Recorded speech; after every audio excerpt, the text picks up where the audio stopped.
আমার পরিচয় একটু আগে ফিরোজ দিয়ে গেছে যে আমি কে। সবচেয়ে ভালো আপনারা জানেন আমার দাদা মিয়া হাসান হাদি আপনাদের সাথে রাজনীতি করেছে। আমি আমার দাদার সাথে সাধারণ সিরাজের হুন্ডা ঘরে আপনাদের এলাকায় এসেছিলাম। অত্যন্ত শক্তিশালী এবং মৌলপূর্ণ এলাকা, বিএনপি অত্যন্ত গঠনমূলক এলাকায় কামরনা গ্রাম।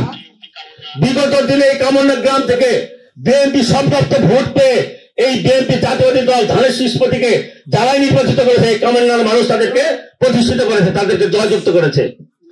তা আমি আসলে সেই দিকে যাব না। আমি শুধু আপনাদের কাছে একটি কথা বলতে চাই, যারা আপনারা এই 16-17টি বছর বিএনপি করার জন্য নিজেরা নির্যাতন হয়েছেন, পরিবারকে নির্যাতিত করেছেন, যারা জেল জুলুম অত্যাচারের সম্মুখীন হয়েছেন, তাদেরকে বাদ দিয়ে কালীহাতির কোন বিএনপি কোন ব্যক্তি করবে এই আতঙ্কবাদী বিএনপির মানুষ তা কখনো মেনে নিতে পারবে না, মেনে নেওয়া যায় না। আমি আপনাদের কাছে অত্যন্ত দৃঢ়তার সহিত অনুরোধ করব, আমার পরিবার জানেন কালীহাতিতে আপনাদের সাথে নিয়ে কালীহাতিতে বিএনপি রাজনীতি করেছে। দেশনেত্রী বেগম খালেদা জিয়ার রাজনীতির স্বার্থে তারেক রহমানের মনোযোগ ধানের শীষ প্রতীকের লক্ষ্যে আমার বাবা আলী আকবর জব্বার আজকে শারীরিকভাবে অসুস্থ হয়ে পড়েছেন। আওয়ামী লীগ সরকার তাকে বারবার নির্বাচিত করেছেন।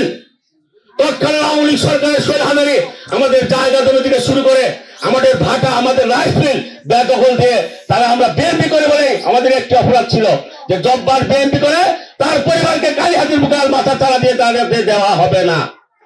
তা আমার মনে হয় এই কামরনা গ্রামের অনেক ব্যক্তি রয়েছেন যারা বিএনপি করার লক্ষ্যে, যারা বিএনপিকে ভালোবাসেন বিধায় অনেক পরিবার এরকম নির্যাতিত হয়েছেন। আমি আপনাদের কাছে উদাত্ত আহ্বান জানাবো, আগামী দিনে বাংলাদেশ জাতীয়বাদী দল বিএনপি যারা নেতৃত্ব দেবেন সেই নির্যাতিত নিপীড়িত মানুষগুলো, সেই পরিবারগুলো এই গ্রামের নেতৃত্ব দেবে ইনশাআল্লাহ। তাই আমি আমার কথা দীর্ঘায়িত করবো না। আগামী দিনে আমাদের দেশের তারেক রহমান, দেশের বেগম খালেদা জিয়া, আমরা আশাবাদ ব্যক্ত করি ডাক্তার শাহ আলমকে কালীহাতির মনোনয়ন দিয়ে এই কালীহাতির প্রতিনিধি করার লক্ষ্যে পাঠাবেন।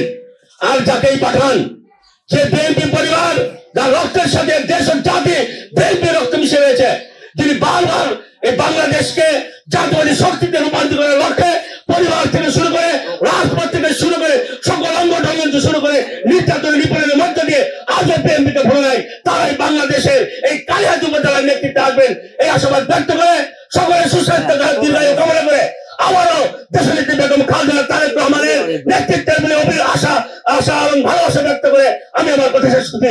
ভালো থাকবেন, ধন্যবাদ। বাংলাদেশ জাতীয়বাদী দল জিন্দাবাদ, দেশনেত্রী বেগম খালেদা জিয়া জিন্দাবাদ, তারেক রহমান জিন্দাবাদ, শহীদ জামাল হক কামরুল্লাহবাসী জিন্দাবাদ। ধন্যবাদ সবাইকে, আসসালামু আলাইকুম। মিশন 90 সংবাদের পিছনে নয়, ভিতরে ছুটি।